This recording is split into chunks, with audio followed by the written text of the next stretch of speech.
छत्तीसगढ़ में एक तरफ नक्सलियों पर गोली वाला एक्शन जारी है, दूसरी तरफ नक्सलियों को मुख्य धारा से जुड़ने के लिए बोली की भाषा भी समझाई जा रही है। बंदूक छोड़ने वालों के लिए शासन की तरफ से क्या क्या ऑफर है, इस रिपोर्ट में देखिए।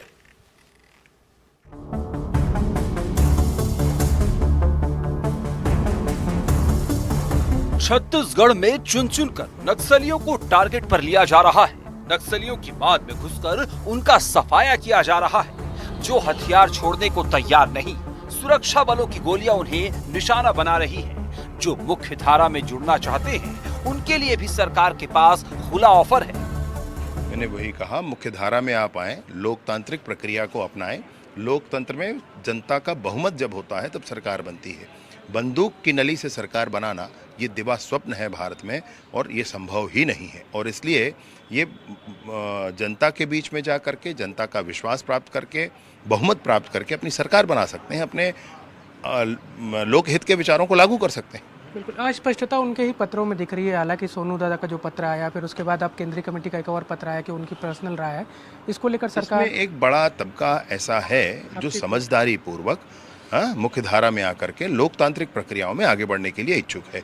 और ऐसा है तो हमने कहा है कि चूंकि वही तबका छत्तीसगढ़ में सक्रिय है, इसलिए हमने कहा है कि इसमें सिविलियन किलिंग्स बंद होनी चाहिए। आईडी कहाँ आपने बिछा कर रखे हैं बता दें, ताकि बस्तर की जनता, बस्तर में जो जीव जंतु हैं, सब स्वच्छंद होकर रह सकें। छत्तीसगढ़ में बीजेपी सरकार आने के बाद 250 से ज्यादा नक्सली मारे जा चुके हैं। सरेंडर करने वाले नक्सलियों की तादाद भी हजारों में है। लेकिन नक्सलवाद को लेकर छत्तीसगढ़ में सियासत भी जमकर हो रही है। जब गृह मंत्री बने तो मुझे टेलीफोन से बात कर सकते हैं नक्सली, हम समझौता वार्ता के लिए तैयार हैं, फिर बोलते तैयार नहीं है, फिर और कुछ बोलते हैं, तो हर बार उसके बयान बदल जाते हैं। तो अस्थिर मानसिकता के व्यक्ति हैं, उसके बारे में तो क्या बोलोगे। छत्तीसगढ़ में नक्सलवाद के खिलाफ ऑपरेशन जारी है। लक्ष्य मार्च 2026 तक छत्तीसगढ़ से नक्सलवाद की सफाई की है। लेकिन जिस तरह से नक्सलियों के खिलाफ ऑपरेशन चलाए जा रहे हैं, उससे लगता है कि शायद डेडलाइन से पहले नक्सलवाद पर काफी हद तक नकेल कस जाएगा। Bureau report, NDTV, Madhya Pradesh, Chhattisgarh.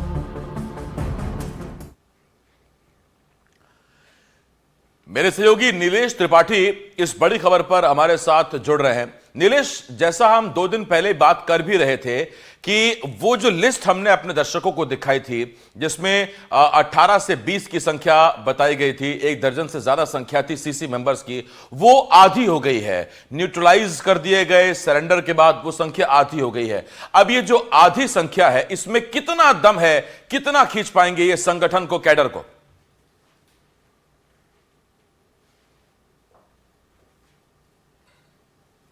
देखिए आसिफ, ये कह पाना कि कितना खींच पाएंगे, ये इस बात पर भी निर्भर करता है कि सरकार का अब रुख आगे और क्या होने वाला है। अगर जिस तरह से सख्ती जारी है, जिस तरह से सर्चिंग अभियान जारी है, अगर वही जारी रहती है तो स्वाभाविक सी बात है कि संगठन में खासकर निचले कैडर को लेकर चल पाना लंबे समय तक अब मुश्किल होता जाएगा, क्योंकि लगातार जो दबाव बन रहे हैं, जैसा कि कल भी बातचीत में जिक्र हुआ था, जब हम दर्शकों को बता रहे थे कि 2 सेंट्रल कमेटी मेंबर का सिर्फ मारा जाना एक मुठभेड़ में इस बात का संकेत है कि सेंट्रल कमेटी मेंबर के साथ भी अब निचला कैडर सीधे चल नहीं रहा है, क्योंकि हरदम सेंट्रल कमेटी मेंबर के साथ एक जन के साथ कम से कम 40 लोग उनकी सुरक्षा में होते थे। तो यही इस बात पर निर्भर करता है कि सरकार का रुख अब आगे और क्या रहने वाला है। अगर इस पर जो सर्चिंग अभियान और तेज होते हैं और तेजी से ऑपरेशंस किए जाएंगे, तो स्वाभाविक सी बात है कि संगठन को खींच पाना मुश्किल होगा। लेकिन एक और जिक्र करने की बात है आसिफ, कि जितने लोग भी मारे गए हैं या फिर सरेंडर किए हैं, जैसे सुजाता की बात कर लें,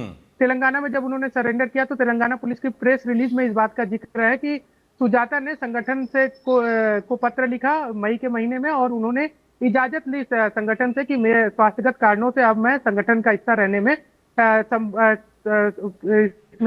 नहीं रह सकती, अब दिक्कत हो रही है, तो इस वजह से मुझे सरेंडर करने की अनुमति दी जाए। सुजाता की उम्र 60 पार थी।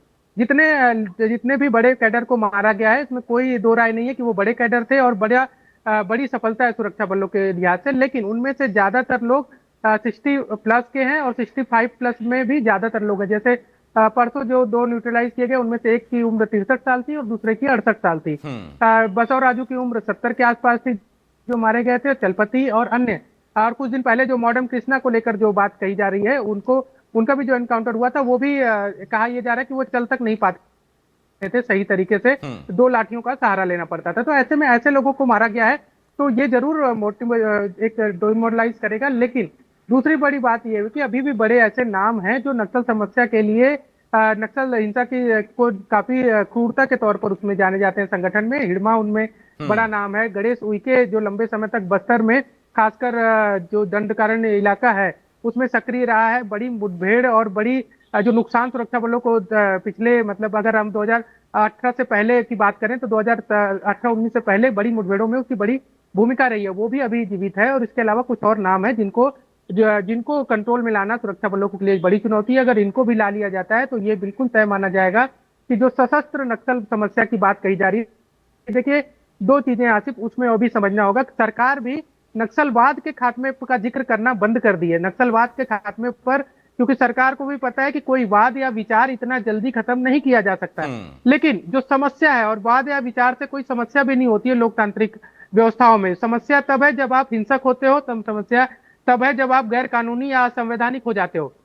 सरकार भी अब बार बार यही कह रही है, गृह मंत्री से भी जब हमने बातचीत की या लगातार जो उनके बयान भी आ रहे हैं, तो यही कह रहे हैं कि सशस्त्र नक्सल का जो समस्या है देश में, उसको तय समय सीमा जो मार्च 2031 की तय की गई है केंद्रीय गृह मंत्री द्वारा, उसमें उसको समाप्त कर लिया जाएगा। इस नीति पर तेजी से सरकार बढ़ रही है और ये खत्म होते नजर भी आ रहा है। हालांकि होगा या बचा रह जाएगा तो कितना बचा रह जाएगा, उसका प्रभाव कितना रहेगा, ये सारी बातें के लिए इंतजार करना होगा मार्च 2031 का। आसिफ जी, नीलेश, पूरे देश में जिन जिन राज्यों में अभी नक्सलवाद है, जहां जहां नक्सली एक्टिव हैं, उनमें छत्तीसगढ़ बहुत प्रमुख राज्य है।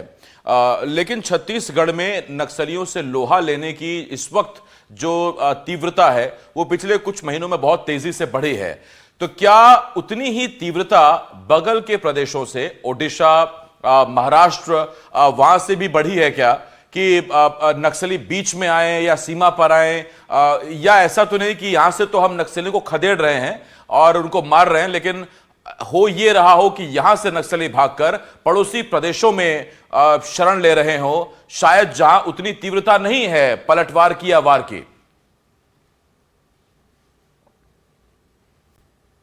देखिए आसिफ, इस बिल्कुल बड़ा गंभीर ये है। हालांकि सुरक्षा बलों का दावा है कि संयुक्त ऑपरेशन चलाए जा रहे हैं। सभी जो नक्सल प्रभावित राज्य हैं एक साथ एकजुट होकर इसके अभियान के खिलाफ लड़ाई लड़ रहे हैं। लेकिन ध्यान होगा, मई में जो एक बड़ा ऑपरेशन चलाया गया था करेगुट्टा की पहाड़ियों को, जिस पर बाकायदा तिरंगा झंडा फहराया था जवानों ने, वहां पर कब्जा लेने के बाद वहां पर बड़े नक्सल संगठन के लीडर के होने के इनपुट थे, जिसमें हिड़मा भी शामिल था, जिसमें कई सारे और बड़े नाम थे।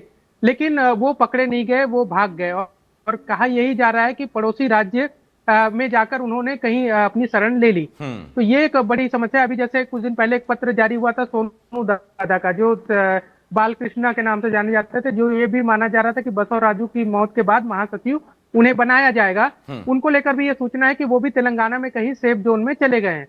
तो ऐसा ये जरूर इस बात को लेकर चिंता रहती है सुरक्षा बल के जवानों को, क्योंकि जो दूसरे पड़ोसी राज्य हैं और अगर वहां पर आपसी तालमेल की कोई कमी हो जाए, या फिर सुरक्षा बल के बलों की आपसी तालमेल ठीक हो, लेकिन जो नीतिगत कारणें होती हैं या फिर जो भौगोलिक स्थितियां होती हैं उसकी वजह से वहां पर छुपना आसान हो जाता है। ये बड़ी समस्या है और यही कारण है कि हमने ये भी देखा है कि सबसे अच्छी पॉलिसी जो है छत्तीसगढ़ सरकार ने सरेंडर पॉलिसी बनाई है, लेकिन फिर भी कई बड़े कैडर तेलंगाना में जाकर सरेंडर कर रहे हैं। इस पर भी विचार करने की जरूरत है कि जब सरेंडर ही करना है, तो जब जो सबसे अच्छी पॉलिसी देश भर में है, सबसे ज्यादा सुविधाएं देश भर में दी जा रही है छत्तीसगढ़ में, तो फिर तेलंगाना में सरेंडर या दूसरे राज्यों में सरेंडर क्यों किया जा रहा है? ये भी एक बड़ा जांच का तो नहीं, लेकिन चिंतन का विषय है। और दूसरा एक और चीज मैं बताऊंगा कि जो नक्सल समस्या को लेकर जो सबसे ज्यादा प्रभावित राज्यों की बात कही जाए, तो पिछले 20 या 25 सालों से हम देख लें तो सबसे ज्यादा अगर प्रभावित कोई राज्य रहा है जिसमें जो नक्सल हिंसा का दंश भी झेला हो, नक्सल समस्या की वजह से या नक्सल सक्रियता की बात सिर्फ नहीं है, दंश भी झेला हो, उसमें छत्तीसगढ़ और खासकर बस्तर रीजन है। तो ऐसे में वहां पर सबसे ज्यादा दबाव भी अब नक्सल भी महसूस कर रहे हैं। परसों जो मुठभेड़ हुई जिसमें रामचंद्र रेड्डी मारा गया है, उसका मैं जिक्र कर दूं आसिफ कि वो उसका मारा जाना सिर्फ एक छोटा सीसी मेंबर होने के नाते मारा जाना ही बड़ी बात नहीं है। रामचंद्र रेड्डी के बारे में जितना अध्ययन है उसमें मैं जानता हूं कि रामचंद्र रेड्डी करीब 20 वर्षों तक नक्सल ऑर्गेनाइजेशन के लिए अर्बन ऑर्गेनाइजर के तौर पर काम किया। रायपुर में रहा, रायपुर में इंडियन कॉफी हाउस में बैठना, वहां पर लोगों के साथ चाय पीना और उनको अपने विचारधारा से जोड़ने में उसकी बड़ी भूमिका रही है। रामचंद्र रेड्डी की पत्नी और उसके बच्चे लंबे समय तक भिलाई, जो कि शिक्षाधानी के रूप में जाना जाता है छत्तीसगढ़ का, वहां रहे हैं और उनका एक बेटा दंत चिकित्सक है और एक बेटी जो है वो सीए है। तो आप ये अंदाजा लगाइए कि किस तरह से यही तो वो दोहरापन है कि अपने बेटों को डेंटिस्ट और सीए बना रहे हैं और बाकी जो बस्तर का आम आदिवासी है उसका माइंड वॉश करके उसके दिमाग को गलत तरीके से बेच के उसको हथियार पकड़ाया जा रहा है। यही चीजें तो आम जनता को देखनी है, बस्तर के आम आदमी को, उस व्यक्ति को जिसके परिवार से कैडर ले जाता। एक मेरा आखिरी सवाल है आपसे, इसी बात का मैं जिक्र नीलेश आपसे करना चाहता था। आपने कहा कि अगर सबसे बेस्ट सरेंडर पॉलिसीज छत्तीसगढ़ में है तो नक्सली क्यों सरेंडर कर रहे हैं तेलंगाना में? सुजाता एक बहुत बड़ा एग्जांपल है, वो छत्तीसगढ़ में भी सरेंडर कर सकती थी। यहां नियत, नीलनार, पूना, मरकोम, लोन वर्राटू, बहुत कुछ है यहां छत्तीसगढ़ में, अच्छी खासी मदद की जाती है। उम्र ज्यादा थी, स्वास्थ्य कारण था, इसलिए तेलंगाना में सरेंडर किया या बात कुछ और है? देखिए, उम्र और स्वास्थ्य के कारण से तेलंगाना में सरेंडर करना तो समझ में आता है, लेकिन तेलंगाना में सरेंडर करना ये थोड़ा सा कारण यही रहा हो, ऐसा मानकर चलना थोड़ा सा मुझे लगता है कि इस पर विचार करने की जरूरत है। क्योंकि आप जैसा जिक्र कर रहे हैं, छत्तीसगढ़ में नक्सल सरेंडर जो लोग कर रहे हैं उनके लिए कई सारी योजनाएं हैं। जैसे आपको 2 साल तक खाने पीने की व्यवस्था की चिंता नहीं करनी है, सरकार करेगी। आप जहां रहना है वहां पर, जहां पर आप अपने आप को सुरक्षित महसूस करते हैं, वहां रहने की व्यवस्था घर के साथ, बाकायदा छत के साथ सरकार दे रही है। आपको स्वरोजगार अगर करना है तो उसके लिए आपको ट्रेनिंग दी जा रही है। रोजगार करना है तो आपकी योग्यता के अनुसार रोजगार की व्यवस्था करने की बात सरकार कर रही है। तो बिजनेस अगर करना चाहते हैं तो उसमें आपको सब्सिडी दिया जा रहा है, अगर उद्योग चलाना चाह रहे हैं तो उसमें सब्सिडी दिया जा रहा है। कई सारी ऐसी योजनाएं हैं जो छत्तीसगढ़ में, इसीलिए इसको सबसे बेस्ट सरेंडर पॉलिसी कही जा रही है।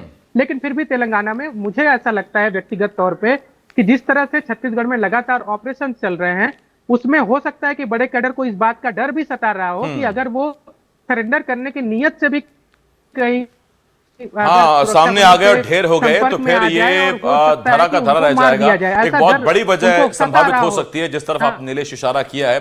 बहुत धन्यवाद करता हूं मैं आपका नीलेश, इस तमाम जानकारी के लिए। नीलेश त्रिपाठी मेरे सहयोगी इस वक्त इस बड़ी खबर पर हमारे साथ जुड़े हुए थे।